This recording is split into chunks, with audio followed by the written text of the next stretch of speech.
Well, hello, everybody, and welcome to another edition of Opinions. And opinions are like assholes. Everybody got them. Happy Monday. It's 7 o'clock in the evening. My name is Katie Lowe, and I welcome you to Rhythm Flow Radio live stream right here on MetaFacebook Live, YouTube, and Spreaker. And today we have a great show lined up for you. We got a hot topic that we're going to talk about. But before we get that way, let me bring in the panel for discussion. We'll let everybody introduce themselves, talk about what they did over the weekend, and then we're going to get straight into the mix. My name is Katie Lowe. Hey, everybody. Hey. I don't know where Professor Dunn is, so everybody introduce yourself. Who goes first? Should I go first? Ladies always first. Oh, hey, this is Lori Williams, aka Opinionated Lori. I'm back. I took the summer off and then some. Hey, it's good to see you guys. All right. Hey, it's Brother Raymond. See that, Brother Raymond? We can't see you. We can only see the top of your head. Okay. Oh, wow. It's a man. You're something else. This is Brother Raymond, founder, president of Brothers Stand Together, 501c3 organization, work with men and women coming home from prison. All right. I was trying to wait for Professor John to see if he was going to Professor log J. in. I did. Professor J. Yeah. Professor Dog Kincaide. I thought maybe he was going to log in. I sent him the link. I was trying to give him time in case, he was having a problem. But everybody just talk about your weekend. Talk about what happened. Tell me. Go ahead, Lori. Kick it off, Lori. Hey, well, you know what? This weekend, I had a good weekend. Actually, I went to see Chris Rock on Friday. Okay. And he was at the Chicago Theater. And oh my goodness, let me tell you about that experience. And I forgot about this. This is probably the third time that I've seen Chris Rock, but Chris Rock is and I think other comedians, they do not want you recording their shows. Yeah. So when you walk in there, first of all, they don't even tell you this ahead of time. When you walk up, they say, "Oh, okay, do you have your printed out ticket?" And I haven't printed out a ticket in years. They said, "Oh, okay, if you don't have the printed out ticket, you have to get in another line to get a Post-it note." And I was like, "A Post-it note? Okay." So, I'm with a friend of mine, we go over to the line and everything.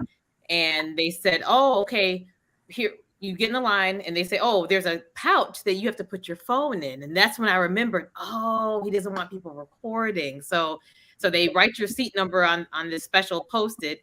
You put your phone number in this pouch and they lock it. And there's a special kind of a magnetized key that you have to do that. But anyway, and it was raining outside, so I was a little bitchy about that. So, but anyway, right. The show was amazing. Okay, good. Yeah, so that was it. Then had that was Friday. I had a little bit of brunch, just enjoying Chicago. It had been a while since I kind of went into the city and stuff because all the crazy things that have been happening crime wise, but it was uneventful as far as crime, so it was a good weekend. Oh, okay.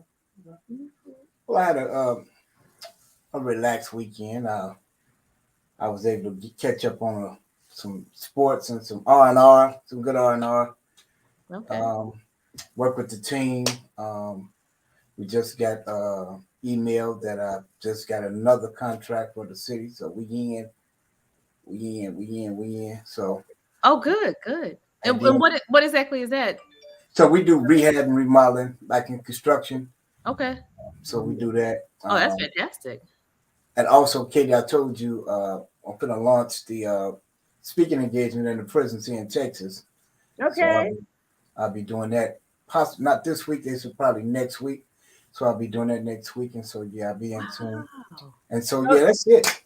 So are you going to be, I know you used to speak over at Cook County Jail and some of the prisons in Chicago.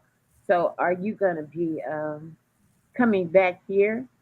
Well, I plan. That's my plan. My plan is to cross country, wherever God take me, and Okay.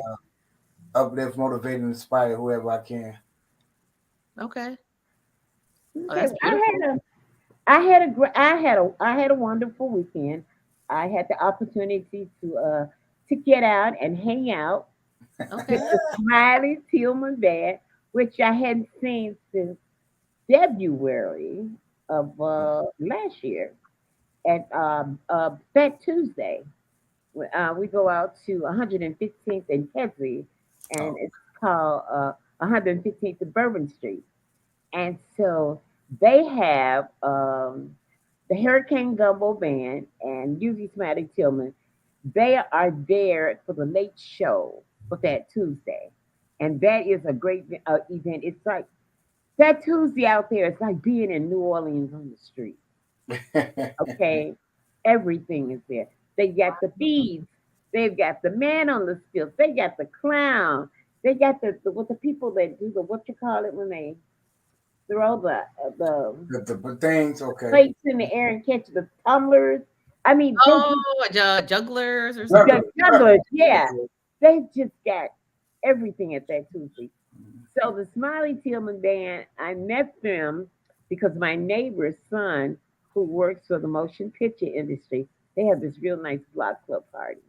And that's where I first ran into Smiley Tillman. And they're just the band, they're such a nice band. They mingle with the crowd. They take pictures with the crowd.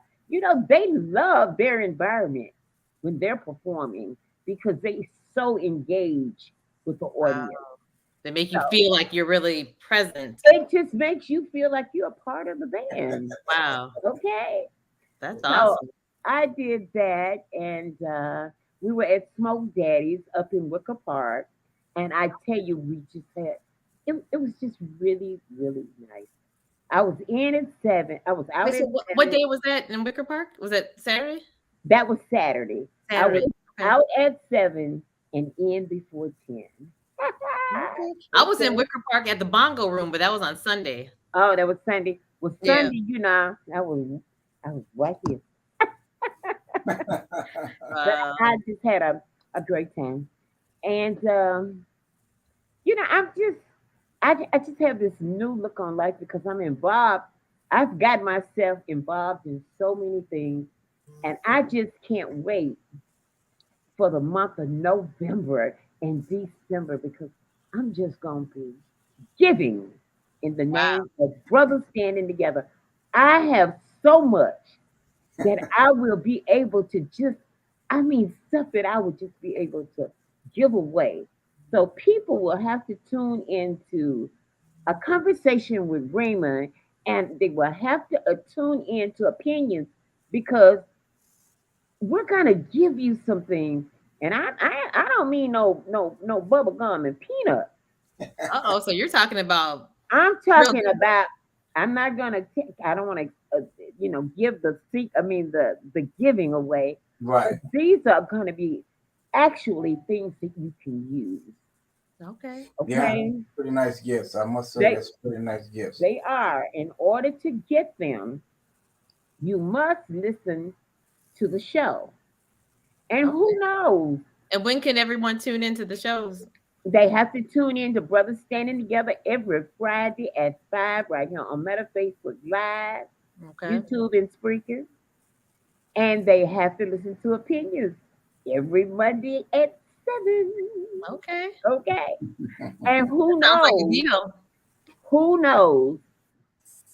God could be in the blessing business and one family may get some furniture. You just never know You what's never going Wow. know. on. Okay, so you're Listen, talking about big giveaways using I'm furniture. listen, when I say giveaways, I didn't Yeah, say we donations. I said Okay. these will be things that we will give away. And yeah. we hope and pray Wow. So that you're they not go messing to around, a family that really, really need these especially And the it's things. funny, holidays are coming up too. Huh? The it's funny. holidays are coming up. I'm sorry. Go ahead, brother Raymond. No, but it's funny that you said that because a family called me, and I'll talk to you about that offline. Uh-huh. And I was like, wow, okay, we'll see. I said, well, I played it off. I ain't want to give it away. Like, okay, all right, I'll see what I can do. And they Yeah. call me, and I'll be, Yeah. okay, I can't. But I'm like, oh, this would be good, man. K. Lowe can hook up and get these family blessing, give them a blessing because Yes. they in need of it, and it's good. But and Mm. then Lori, we got to get Lori on my show too. Oh, I would love to Yeah, be on your absolutely. show. Yeah. I would love to be on your show. And especially in just now, I mean, it's such a timely, with the things that are happening in the city of Chicago and just really wanting to kind of improve the neighborhoods and just people's lives and just all the work that you're doing, Brother Raymond, it's very much needed in the Yeah. community. It is. So Yeah. I would be honored to be on your show. Okay. I don't know where Professor John is, so Oh, I, but you I know don't, what? And let me just bring up one more thing, Katie. go ahead. Go You ahead. know what November is? November is Or Thanksgiving. no, not November. I'm sorry, December. What is it? December is our anniversary or when we met at Brian's event. You know what? It sure is. And that was It the sure beginning of our it journey sure with is opinion. our anniversary when we met at Mm-hmm. Brian's event.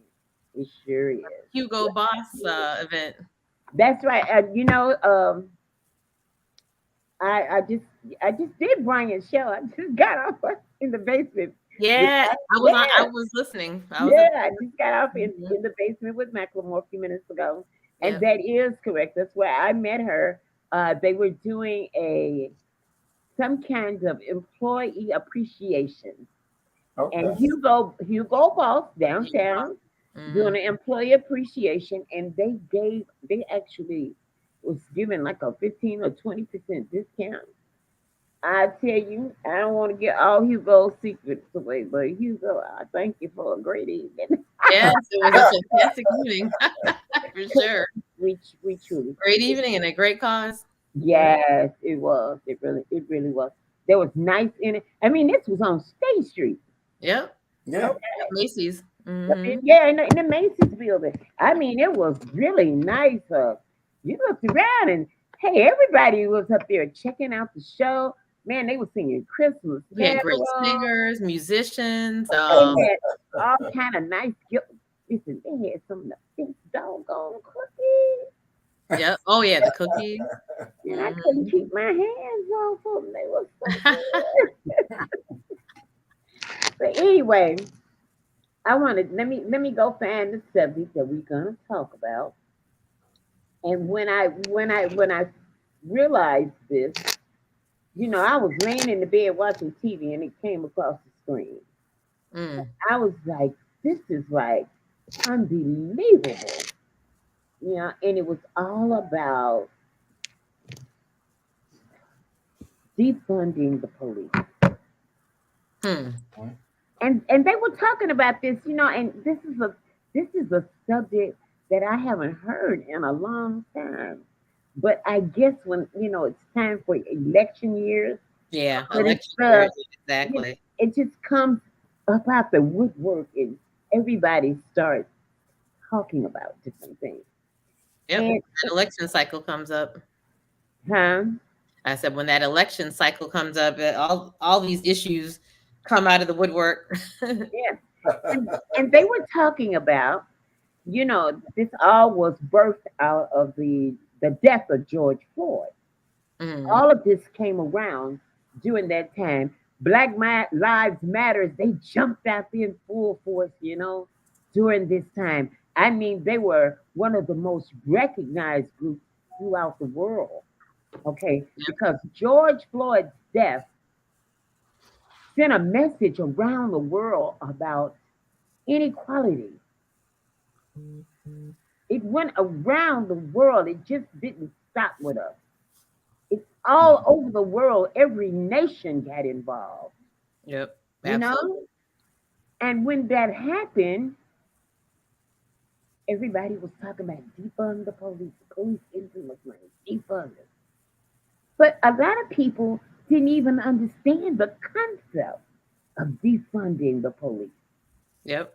They thought that defunding the police because I was one of those ignorant people. Let me tell you, I thought it was actually taking money that was allocated for the police department. I thought it was like stripping them of some of Right. their funding, but that's not what. Hey, when But you but don't here know, but here's Brother the thing Raymond, though. Some people, and see, that's the thing. It's always I always like to get what you call like a level set and get a definition of something. When you throw out a term like that, defund the police, what do you mean by that? Because some people actually, like you said, Katie, they thought, and some people really wanted them to be completely defunded, where the police department would completely go away. And we know that in the society that we live in, that would be a complete disaster. So, right? and then the other definition I think was, oh, okay, well, part of those funds for the police should go to, let's say, mental health care or programs or just different things that will help, sustain the community. So, Well, that's what defunding was. It means taking the funds and shifting them mhm, to other programs within the right. police department. And not all the funds, just some of them. Right, not all the funds. Like, say if you're not hiring any cops, why pay out all this overtime if you don't need to? If you Right, need to pay out overtime, you need more police officers. right. Yeah? Absolutely. Okay. Well, my proposal for defunding was to take some money from the actual police officers Mm-hmm. who were involved in murders, like Mm-hmm. killing young kids, and taking a pension or some money from the police department and give it to Mm-hmm. the families of the deceased. Mm, Okay, That was my wait, pitch. wait a minute. But let me say this. If that's the case, you make a doctor buy malpractice insurance, right? So Mhm. when the so you if you're having a surgery of any type of procedure, doctor make a mistake, you sue them. You sue his malpractice insurance.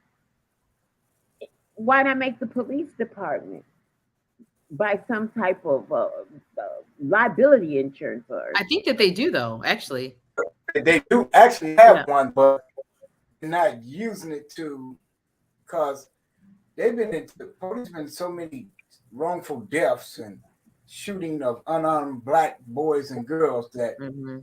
my concept was like, okay, well, we are taking from them, but it's also taken from the city of Chicago. thank you. Right. So stop taking from the city of Chicago, stop taking from the Chicago Police Department and that particular officer. And if he have a pension or whatever going on, take that and give it to the family of the deceased. Right. And take the money from the police department and put it towards that fund so that way when as they go, it can build up because at the end of the day, if you look at it, it's not stopping. But to completely defund the police department is that's No, insane. You know what I'm saying? Because it's not first of sustainable. all, we saying black on black crime, and then we saying the police killing the black, killing us. So we killing us, and so it has to be some order. Right. Let's make that perfectly clear. It has to be some order, right? Yep. So, but it has to be sustainable across the board. So that Exactly. it don't be just for them, but it be for the people because they work for the people. The people are the one who pay the salary. Yep. So that's another thing I was looking at because and we got to a debate about it, and it actually went back, Katie Lowe, to Laquan McDonald Okay. Okay. because being a part Yeah. of Laquan Yeah. McDonald Yeah. Yes.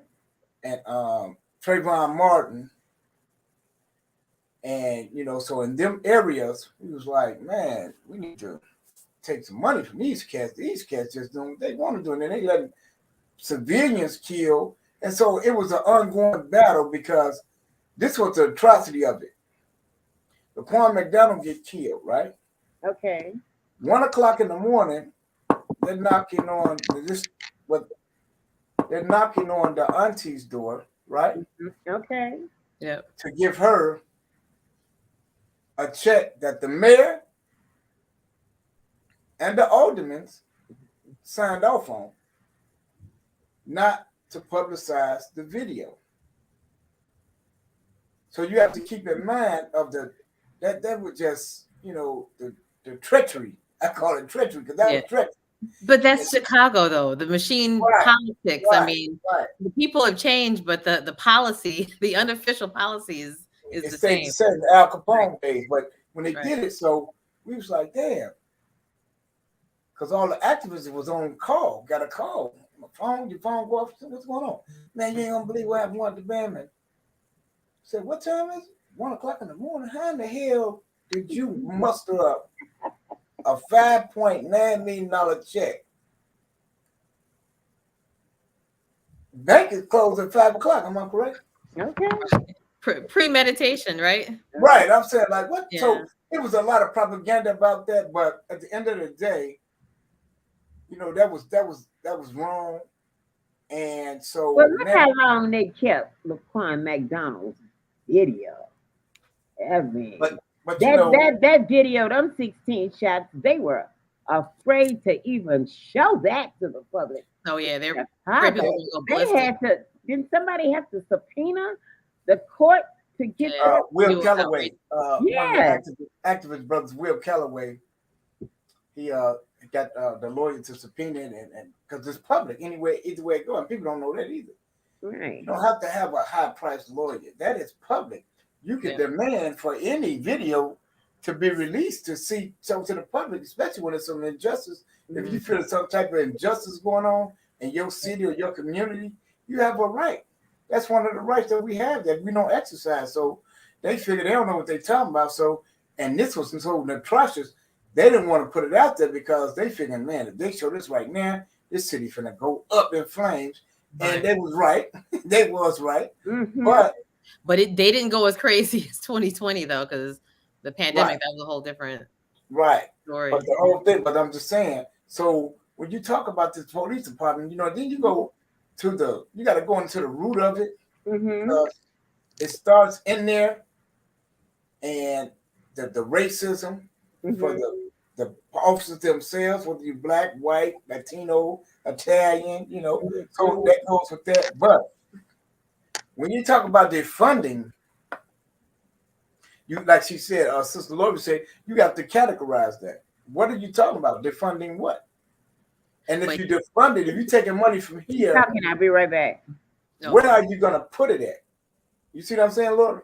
Right. But here's the other thing, though. Where are you going to put it at? You know, because if you want this money to come from here, then where are you going to put it at?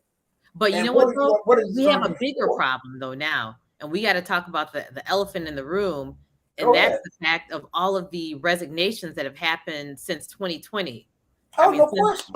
No question. And we are at the lowest staffing rate of the police department in decades right now. So that means that, first of all, like, you have areas that are not even being covered, especially the areas that are, you know, really the most, you know, like the Roselands and the, you know, West Garfield Park and other places that really need to have that police presence. Back in the yards. Funding, there's no police. So, you know, how do we do that? And when we say, defund, well, heck, there won't be a police department to defund because there's no personnel. So it's kind of a precarious situation that we're in. And not only that, people not even signing up for it. Exactly. That's another thing. Practically begging you. Remember all that red tape to come through the police officer? You ain't got to do none of that no more. A lot of it, they done removed it because they need more police on the force. Just yesterday, a lot of people not trying to people. I live right off of Cermak. Just yesterday, I saw big plastered on the Cermak Street bus that CPD is hiring. I mean, like, I've never seen that before. That's just insane. Exactly. Yeah. So I don't know. You know, and it's amazing how, you know, because as a kid growing up, you got the cop and then you got the robber, right? Mm-hmm. And a lot of times they pick robber, but a lot of times, be surprisingly, people want to be the cop. But now today's society, people don't even want to be the cop. They don't want to be associated with them. Yep. They can't stand them. And used to be so many years, the good guy, you know. And so now many years out there protesting and doing this activism, I've seen firsthand, you know, where we done got a fist fight with the police, right? You know, from downtown in front of the police station and inside the 35th and headquarters. We done had some balls with them people, but they lost a lot of respect for the men and women in blue and it grew partly because of the the deaths, the shootings, and how they portray themselves as above the law. No, you're just the law. But do you think they really had the respect, especially of the Black community? I don't know if they even ever really had the respect of the Black community. Well, they had it, but it was like a mutual thing. Like we had a mutual respect. Like I don't rock with you, but I respect you. You feel me? Yep. So that's what that was back in the day. And so that was because and you have to remember back in the day, we held our own. So we reached our own community. Right. So when we caught the riflemans and all them thieves and all that, we would turn them in to the police. Hey, come get them. Dude over here, he bogus, you know what I'm saying? Or they would rather for the police to get them versus us to get them. So where did the people of color? I mean, Lou, they just to me, this is just my opinion.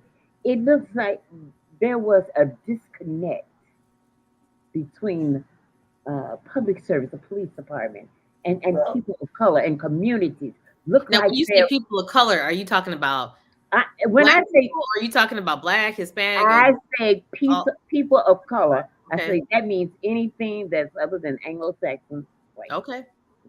Those are your people of color. Okay. I mean, that's the way society looks at it. So while I'm talking on this show, I'm gonna look at it because see, I know God did make people of color. He made humans. Right. Okay? Absolutely. And he made us all equal. Yep. And I know that other stuff was created to throw a wrench. Man-made, right? Yeah, okay, it's all man-made, basically. So I'm just asking, where that disconnect? I mean, there were a time when you always felt a little jittery when a cop got behind you and you're driving, but yet it's still there was like a kind of respect thing. And now that I feel that they don't respect, and the communities don't respect them. Right. It's an adversarial relationship. Thank you. And you can't operate like that. You got to go back to when it goes even back a little further, with the movement, and when the movement was coming along, because come from the racial profiling, they was prejudiced. They always been inferior of the Black man and the Black woman, so, and then in the community itself, they'll pull you over or drive up on you, and they started placing stuff on you. Yeah. Putting cases on you. I myself, I was in 1100 South Hamilton, and I was faced with a murder charge, and I know damn well I ain't do no murder charge. And back in the day, they used to tell you, they used to beat it in you. They used to have them black gloves with the zippers on them, and they would come in the room and they would beat and make you falsely confess to stuff you didn't even do. And so then they would drive down on you, put dope on you, put all kind of stuff on you. So that's where the trust was like, whoa, now keep in mind, we talking in the now. Now back when King was moving and protesting, it was a lack of trust. Because the police virtually didn't do anything. They stood there and watched the dogs and the Ku Klux Klans and so on. Oh, that was a whole different. Yeah, moving up to in society now, they would put stuff on you and drive down and get cases on you, and then they would allow you. Yes, he told on so and so. Put the the COINTELPRO game they were doing, and so that's where the disconnect came from in the community. Because I wouldn't trust them. You talking about? It's some children right now shell shocked from the police that every time it was. I don't know if y'all ever seen it on news, like in 2014 or 13 sometime. This young child would hear got shot, and every time she hit a police, she would go into a panic. So it's like a lot of PTSD essentially. Yeah, it is, but that's another thing people not aware of, that we have that in our communities with the gang wars and all that. We didn't have to go to the Viet Cong and Iran to get that. All this shooting, and they shooting in the community. Oh, and what's happening even now? I mean, it's exactly. Excuse me. Okay, Professor Jonathan, screen. Let him come in and say hello to everybody. Hey, Professor. Hope he can join in. First of all, good evening. I I've had a very difficult time connecting with you guys, Raymond and Maria and Katie. I started out this evening thinking I was going to get in on time, and Mhm. I brushed my hair and everything. So I was cool. Looking good, And Professor. Sure no. but no, but I'm serious. They wiped my computer. I had everything, my link and everything in my computer set up where I could just click on the link and hook up and everything. And I went to that link this afternoon, and all of that is wiped off my records, man. Wow. Oh, wow. Oh So I'm no. going to call my technician tomorrow and try to find out what's going on with my computer. But first of all, good evening. Forget about that. I'm here. Good evening. Hey, great to see you. And Long time no see. whatever it is not going to overcome what we're trying to do. Absolutely. So let me get right to the Good question. stuff. We became disconnected with the police quite some time ago, but on the national level, we became disconnected with the police even more so when J. Edgar Hoover made a deal with the mob to try to infiltrate the Black Panther organization because they were afraid that the power of that organization was going to polarize the black population in America, and we were going to be able to expose all the lying that had been going on with things that they were doing to us at the time. Hey, Professor, So, could you give us a little bit background for people that are listening about the Black Panther, Yes, absolutely. who they were and are, and okay, and the, well, the Black Panther organization was an organization of young men and women who decided that enough was enough in America, that we were the foundational sources of America. And so, whereas it had been that people who were disenfranchised had been told and directed and various injustices had been done, they decided they were going to organize and educate the community and build from within the community. The among the, you heard of what's his name, W.E.B. Du Bois, right? yep.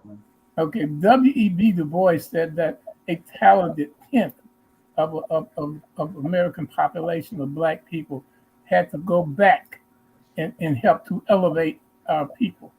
The ones of us who were educated, the ones of us who were wise, the ones of us who were talented had to come back. And so the Panthers recognized that, and they knew we had to build on that kind of thing and become educated and self-actualize, not necessarily wait on somebody to give us anything. And as you can see, So basically being proactive yeah, about yeah, the fight. yeah, rather than wait on America to have a conscience Mhm. among people who had no conscience in the first place.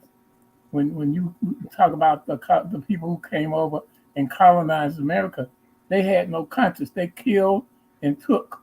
The only thing they understood was force, and it was ours, and we can take it from you. But the Congress said, no. If you're going to do us like that, then we're going to show you that we have the ability to rise up against that. The same way you said you were revolting against England, and we can revolt against injustices. So the Black Panthers were educationally oriented. They were not violent, not like they depicted them as being. And Mhm. so, but they were organized well enough to say, this is what we're going to do collectively in the community. We're going to educate our people, we're going to feed our children. A lot of the programs they had that they developed back in the day, the government took them over and named them their own, and they're operating them right now. So So, they never got the credit that they were due. of course not. But No. then, so the police had to be put on full alert that, okay, we're going to do all we can to try to infiltrate or do away with this group that's coming up among us, because it's a threat to the authority that we want to exert. Because the police actually and the army and everything else that's here, that's a force militarily, was formed to protect the rich, not necessarily for poor and working class people. So when they did this collaboration between the FBI and the mob, the FBI said, okay, we can't legally, according to the Constitution, go out and do away with these people and kill them. So what should we do? So the mob said, okay, well, we can put drugs in the black community and we can put guns in the black community. And if you'll remember, if you go back to that time period, that's when the black community became flooded with weapons and drugs. And here's the other thing too, that I think we had talked about this on a previous program, is that people are always saying, okay, the murder rate is really high. Back then, late 60s, actually early 70s, the murder rate was way higher than it is now. And I think that kind of speaks to... And before the 60s and the 70s, the murder rate was super high. Right. Okay? So what's happening now is nothing new. Yeah. And then also, I just want to... Professor, can you put a finer point on FBI? Is that J. Edgar Hoover? Because I know there's a lot of controversy around him as well. The gay boy. Yeah, there was definitely J. Edgar Hoover. J. Edgar Hoover was hell bent on solo control of the government, in spite of what the president was all about, because they had just come out of the Kennedy era, when actually we're going through the Kennedy era, when everybody was kind of, the country was sort of leaning toward being lenient when it came down to rights for everybody, and trying to get constitutional rights for individuals as well. So every time various groups started moving, and so as it goes, we always used to say in class, so as it goes for the Jewish nation, so as it goes for the black people in America. Because when Jewish people were disenfranchised and mistreated by Hitler and so on and so forth, then they became incensed. They became very, very, very upset about the way that their people were treated. Were treated. I'm sorry. And as a result of that, they came over here with the intent of saying nothing else is going to ever happen to us like this anymore. And if America is the land of free, then we will go over here and it's going to represent that to us. Today, it still goes on that way. And that as a result in the movement, if you go back to Martin Luther King, when they were marching and the Freedom Riders were down south where we were, nothing was really happening because, as Raymond said, the police officers were insensitive to the needs of the black people. The ones who were out there either were neutral or they were rising up against what was going on. If you were on a Confederate monument or something, they would move you or they would stop you and pat you down or whatever, see if you had any weapons. But as for protecting your rights, they weren't going to do that. But now, when those Jewish boys came down there and got killed in Mississippi, then the country attitude changed, because the Jewish nation rose up and said, this ain't going to happen over here to our people. Now, here's the other thing, though, is that I would probably like to add is that, not to say that I'm not grateful that they, reached in and just, helped, African Americans, all that. But, like a lot of groups that are of European descent, once they are kind of here a couple of generations, they can sort of, claim their whiteness and then have white privilege. Unlike African Americans, we're still black. There's people of color, right? And people of color, we don't have the benefit to kind of cling to whiteness, because that's not a reality for us. So you made a great point there. Exactly. You really did. And when it happened with them, but the point about that whole thing is what's wait going a on. minute. if you got some music going on, No, that was my telephone. I had Oh, to cut okay. it off. Okay, put it on silent. Yeah, I'm going to cut it Separate it. off. I Okay. had just called you on it. I'm sorry. Okay. What's strange about that is that they are beginning to realize that anti-Semitic people have come to realize the connection between people of color and Jewish people. So that's why the synagogues are being blown up and a lot of the Jewish people are being attacked. I thought they just cut my phone off. I'm sorry. Mm-hmm. Uh, they would call. But anyway, they are not foolish enough to believe that they can get white, Laurie. They're not. They feel like they're the chosen people. Well, They want here's the challenge though with the Jewish people that we know of that are in the U.S. is that obviously there's different types. There's the Ashkenazi Jews, there's the Sephardic Jews, but the ones that are here in the U.S. are basically the Ashkenazi Jews, and they're the ones that are their descendants are from thousands and thousands of years ago in Jerusalem and all that. They're mostly of European descent.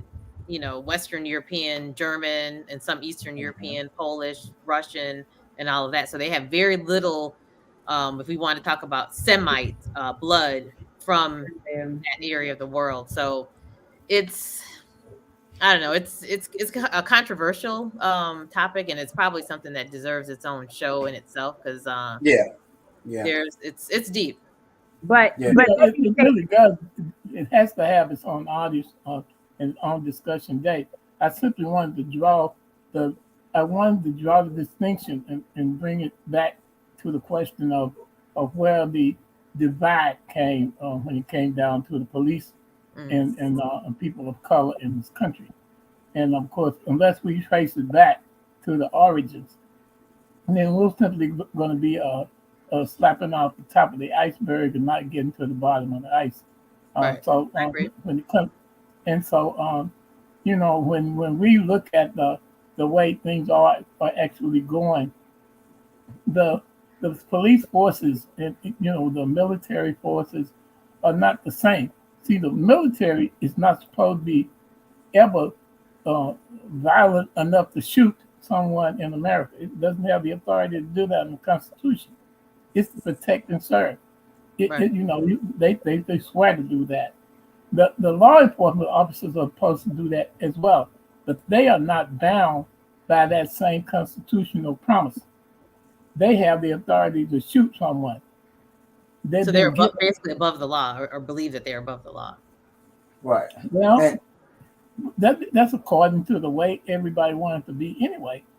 Back in the, when you hear Trump and them talking about going back and making America great again, they're thinking about the 1800s when white folks would walk around with pistols on. And what if they got arguing over a beer or something in the saloon, they could shoot each other and nobody went to court or anything. The crowd said, "Oh yeah, he was fair because he turned around, he got ready to draw."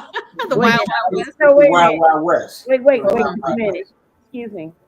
You say when Trump talk about making America great again, he's talking about going back to the 1800s. Yeah. Now, I don't think so. I think he's to me, this is my opinion. Go ahead. He's talking about taking people of color and not making us citizens. That's what he's talking about. He's talking about a lot of things. He don't want no part of us. He said that he didn't want us coming over here from them shithole countries. I heard him. Now, okay, well, I agree. I agree with you. So I don't want us to be at odds over the date, but the 1800s, the 1800s, we didn't get citizenship or recognition. We were still slaves for most of the 1800s. Yeah, we were still slaves in the 1860s. But I'm saying that he don't want us over here. He wants to rid America of people of color. He told you what he wanted here. Well, no, for that case, I don't want to be off point, but if Now, you want you're to not keep being me off in point the with me. discussion with that, for that point, Abraham Lincoln didn't want us over here. He was coming up with a plan to take Same us here. away from here, going to Liberia and other places like that, if he could get us away after the Civil War. He knew the war was going to happen, but he They felt didn't like have any we more were. use for us. Our Right. labor, Yeah, he felt like right? because Exactly. that's what the problem is now, isn't it? There's no place for a strong black man in America to And that's exist. what Donald Trump was telling you when he said, "Make America great again." There is no place for you in America. And that's Hey, why I You said came here, you've done all you can do, you built the country up. We stole all of your inventions. They belong to us. right, right. You're Right. no good to us. Let's make America great again.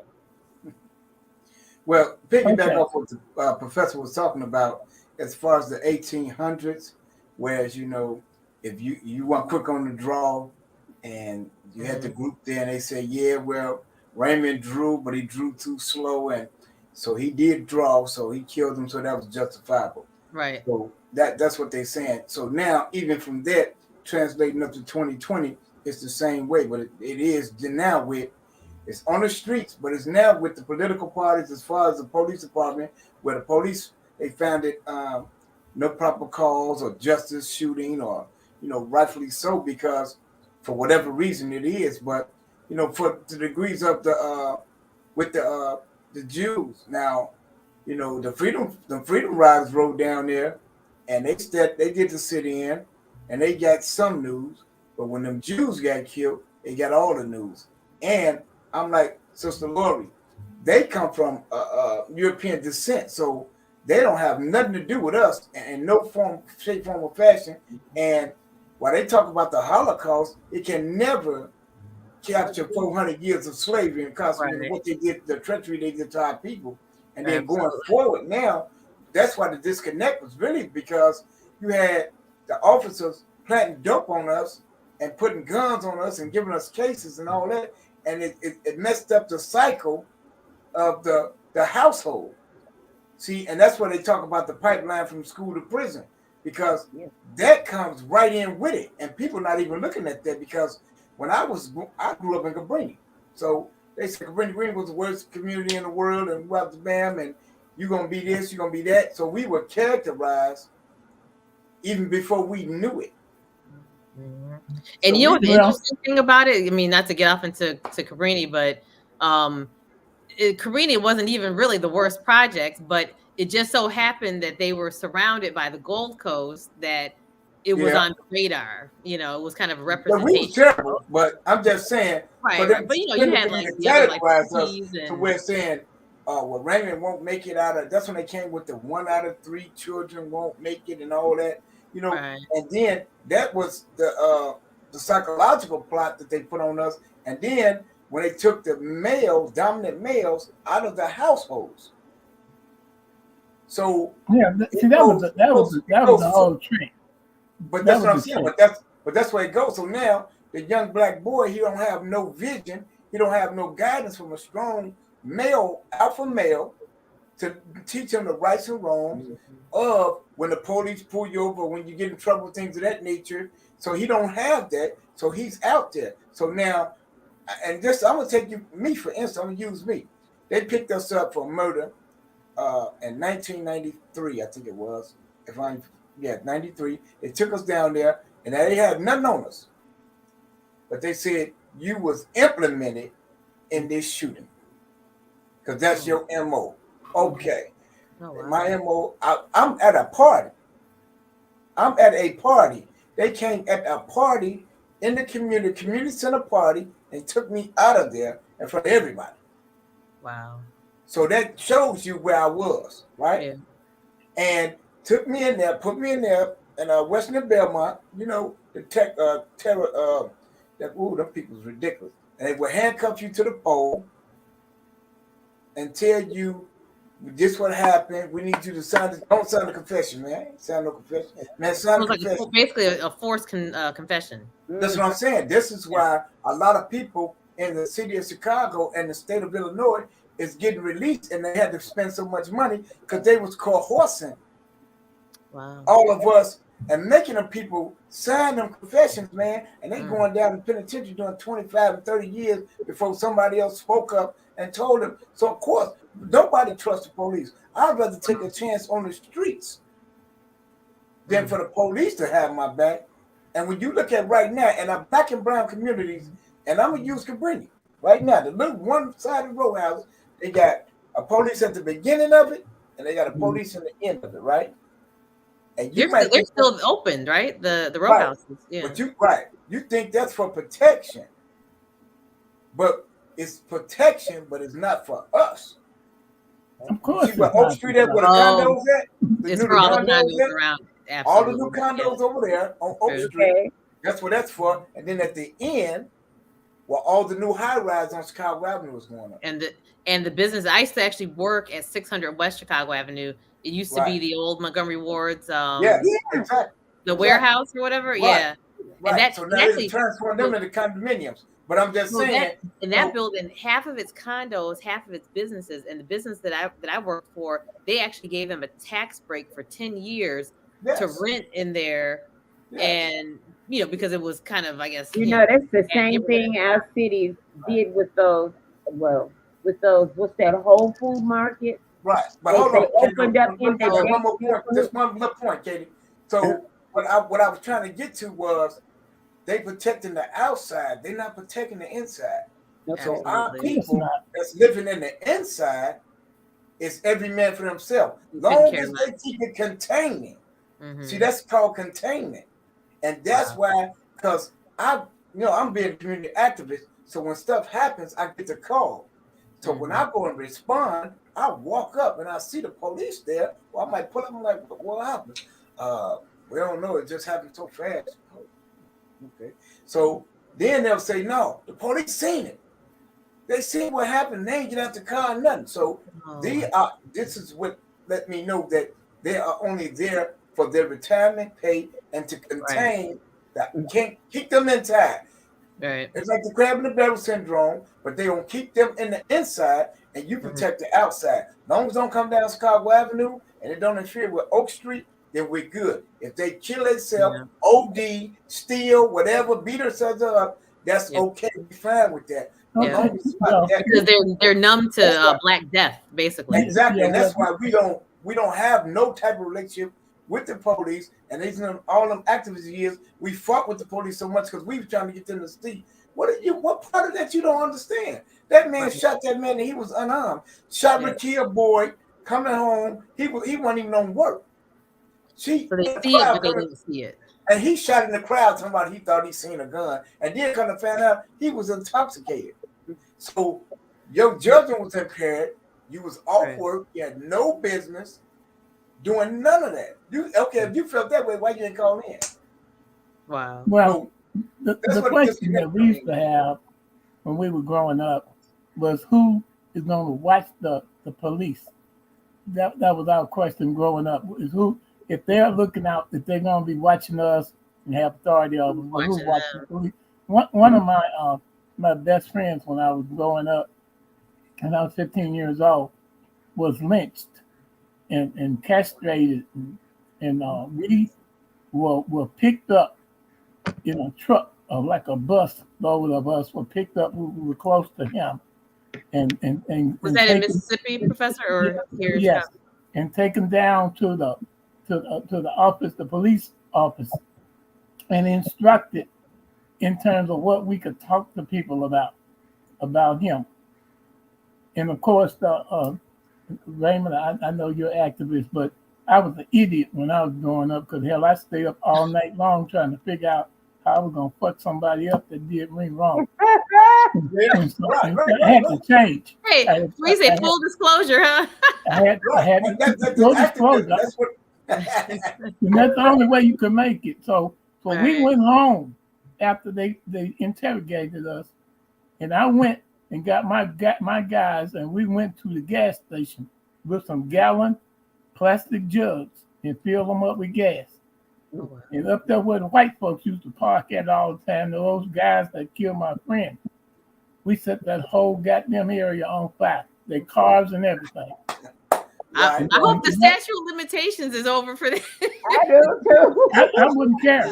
I'm too old. If they put me in prison right now, all I'm gonna get is some free medical service and all that shit. But you know, but we got to understand that, you know, some of us, you know, there are some people out there. I heard the other day they were talking about what our black boys need 2 years of jail and to go to the army. No, they don't. They need men. Who said Stand that? up and say that we ain't no punks and we ain't gonna be put in that position and we're not gonna be emasculated. And so education is important. But what goes along with education is common sense. Yeah. You gotta have both of them. Absolutely. And if you got too much of one and not enough of the other one, then people gonna push you over and think that you ain't gonna amount to nothing. So now, as a result, a little bit of street smart. You gotta have some street smarts. As a result of us going back home in Mississippi, and you can check the records in Grenada, Mississippi. I'll tell you where it was at. You can check the records. As a result of us burning that down and burning down the high school that white folks went to, the integration became a little bit better because, you know, they either knew that they were going to come to school. Well, we were going to school through our neighborhood, which they didn't want to do. But they all wind up, you know, the ones that did, if they wanted to go to the private school, they should have gone anyway. Wow. They were already stealing our books and stuff and taking them and taking all of the other resources they had coming to us. Now, I'm back away from my violent side to the professor side. We're learning a lot about you this evening. No, I'm seeing my resume.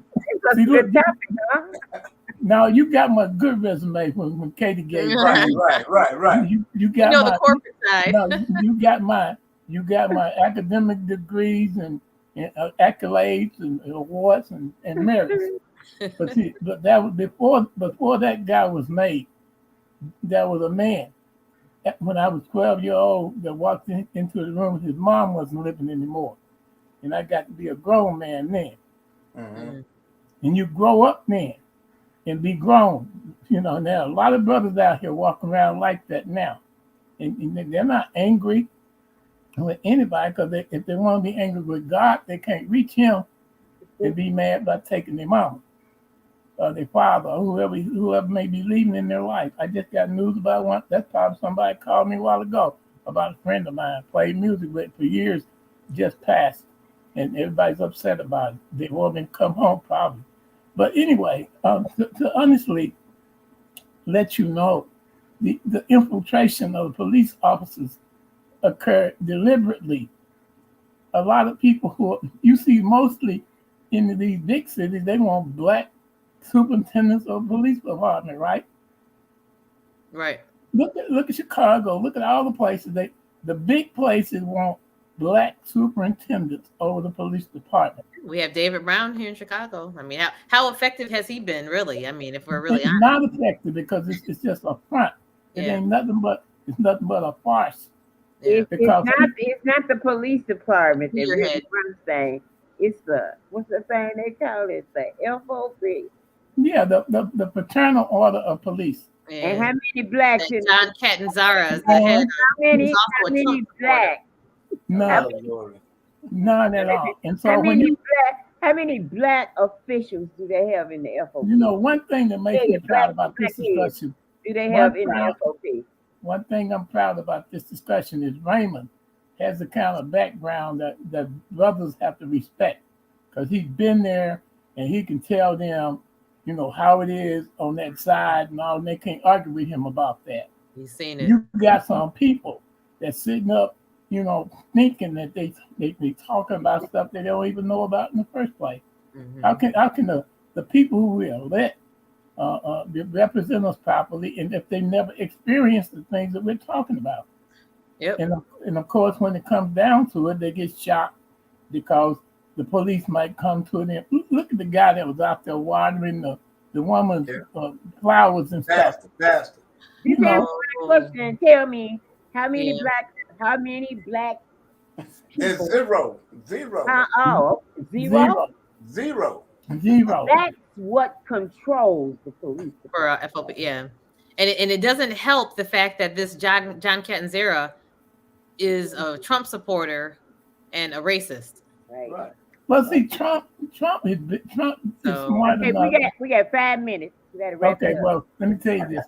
Trump, if nothing else, no matter how ignorant he is, he's been smart enough to plug into the fear that people Oh, have in this country. absolutely. He's been able to plug into the fears.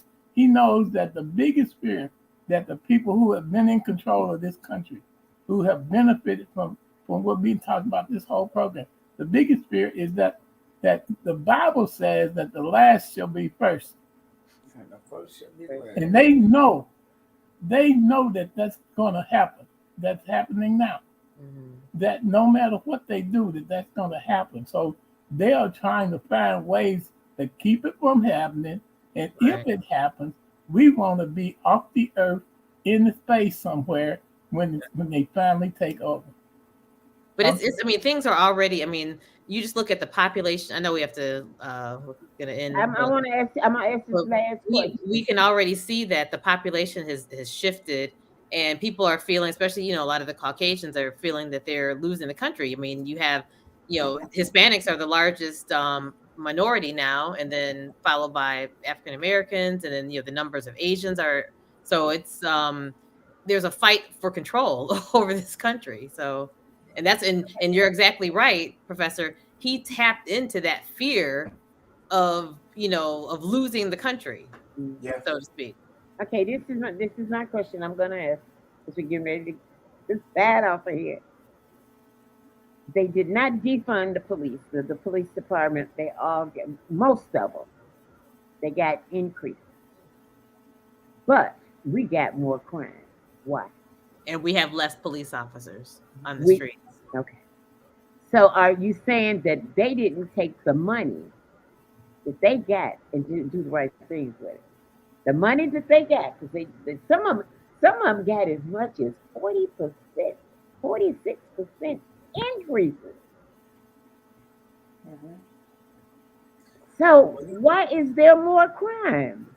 You got all of this money. I can tell you why. First of all, you have most of these police officers, a lot of the old school ones, they've taken their retirement. So you have a majority of rookies that are out there, and they're young, they're kids, they're like in their 20s, and they're scared shitless out here. They're afraid to even, like you were saying, Brother Raymond, that they're sitting out there in the row houses in Cabrini Green.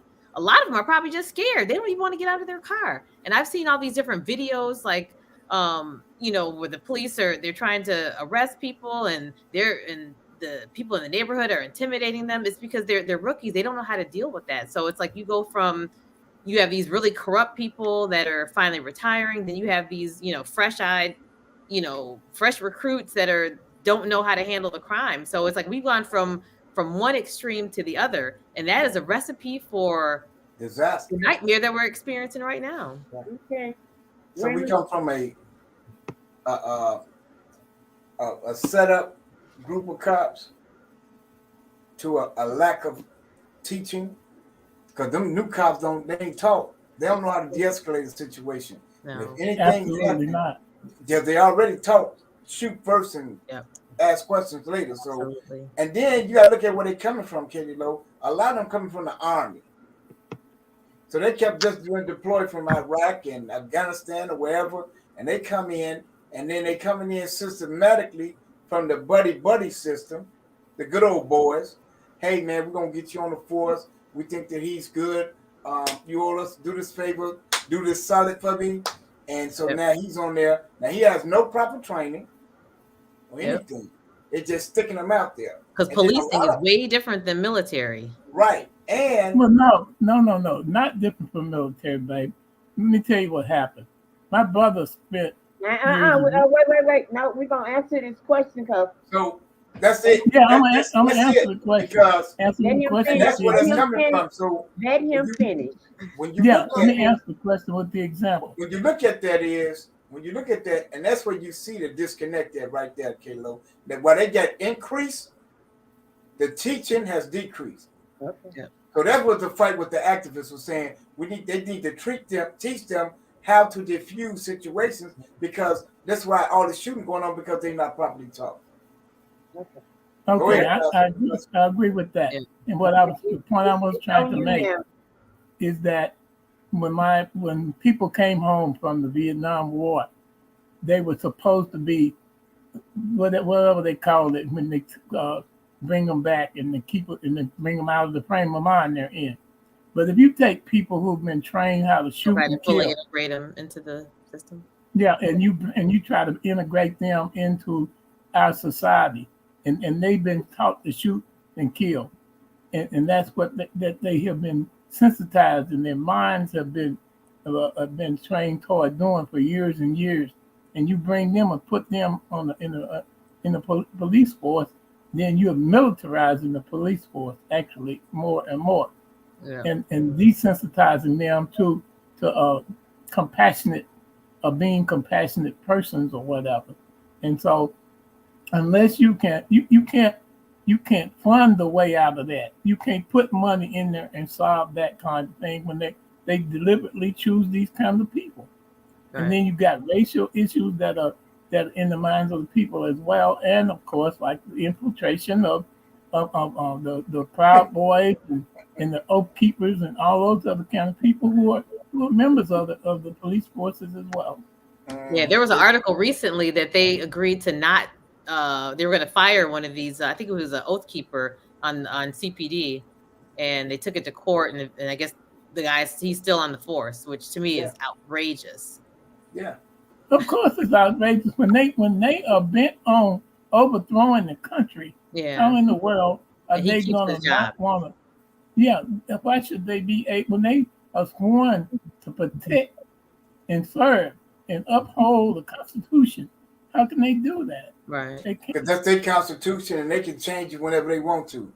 Absolutely. No, they uphold it for them, then it's they doing their duty. Because you got to remember, So in other words, it doesn't belong to us because Right. we're not citizens. But it's not even changing it; it's disregarding it. Exactly. the precepts that are there. They just that don't even count. So Yeah. no, but they need more teaching, Katie Lowe. To your question, they need more teaching, hands-on, and they need some experienced officers to teach them how to diffuse and de-escalate situations when they arise. Because if not, there will be more killings by the police, which is already is, than it actually is in the streets. They talk about black on black crime. The police and black on black crime is neck and neck.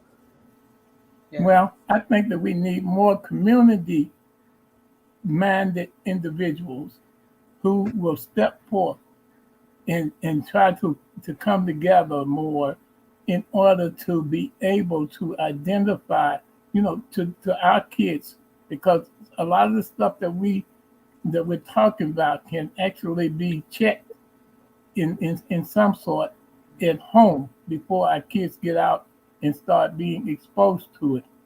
And so if we can, as a community, start communicating to each other, well, it's important for us to keep our kids from being in harm's way in the first place.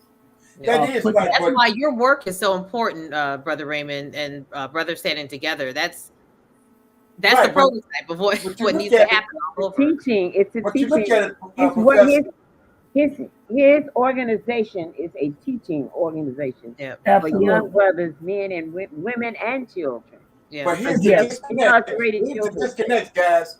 When we go to do this in the communities, they'll say, "Hey, brothers, stand together. Y'all come over here and help us do this, and come and speak." That's fine. But this is where it still plays racism, because they'll pay that white boy to come and speak in our black communities who don't know shit about us. They'll pay them. But then when we ask for something, oh, you can't volunteer. Well, we already volunteer our times. No. We get back. We became super volunteers. So that's another thing. That's why a lot of the stuff in the community is not getting got, because they don't look at it. We don't even look at it that way. Like we deserve to pay professor coming in for 45 minutes. Let's give him a offering, like Katie Lowe said, in-kind donation or offering or something, just for their services. They won't even do that. We won't even do it. But then we will take money from somewhere else that we don't have and give it to somebody like Kim Fox, whatever, just for instance, to come in and speak. And they, not saying they disconnected, but they don't live in the community. They don't understand what's going on in our community. Right. They're well disconnected from us. And that's what we have Yeah, to I would say they are disconnected. As a community, we have to do that. Yeah. You know, so Professor, the community has to say, okay, these brothers and sisters, because Gloria's child, she has enough wisdom to come and share with us to how to help start something. Let's give her a few dollars in order for her to come to let her know we appreciate what she's trying to do and the effort she's trying to make versus you should do it because we Black. Okay, Black ain't paying my rent. Right, exactly. Black ain't paying my I phone wish it bill. did though. I know, right. You know, but this is the thing we got to get out of, and we don't support our own community. If you got a restaurant, I'm not going to your restaurant, but I'm gonna go to that European or that Mexican or that Jew. I'm gonna go to their restaurant. I'm not gonna come to your restaurant because I'm gonna say you too high or it don't look sustainable enough. Well, hell, if you came to it and supported it, it can do just as fabulous as Michigan Avenue. Yeah. But we ain't supporting it. So that's all right, y'all. You with listen. it. I hate to cut you off. You know, but I just listen. Next Friday will be. No, that was on the show Friday. If you I mean, Okay. next Monday, Okay. we will be part 2 of the same show because Okay. really we didn't get to the core of this Okay. show. But we got We here. didn't talk about that funding. All right, but I Okay. want everybody to know you have been listening to opinions, and you know opinions are like assholes. Everybody got one. Check us out on the screen. Hey, we all got one, but we all got an opinion. Please join us next Monday at 7 p.m. Did they defund the police? Or did they fund the police? Have a good evening. All right. Peace. All right. Get my information from Katie Lowe. Lord, call me ASAP. Okay. Right now. Okay. Good night, everybody. Have a Good good night. evening. Yeah.